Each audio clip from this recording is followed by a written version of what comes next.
Pepe Álvarez de Francisco Madero, Coahuila. Chávez, adelante, tu punto de vista aquí en No, pues como siempre cada año asistimos a los congresos de la CNC y a participar y a llevar propuestas, ¿no? Para mejorar un poquito la situación de los campesinos. ¿Cómo está por allá Chávez?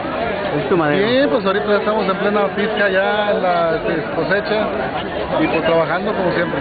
¿Hubo alguna petición aquí en las mesas? Sí, le hicimos la cuestión de la propuesta para que se incluyan los precios de garantía en los productos del campo, porque pues nos dejan solos y así es muy difícil, estamos a merced de los coyotes siempre. ¿Tu nombre y puesto? José Álvarez Cheribel, el dirigente de la CNC en Madero, Coahuila. Información en Rosario, información en Zapopan, Jalisco.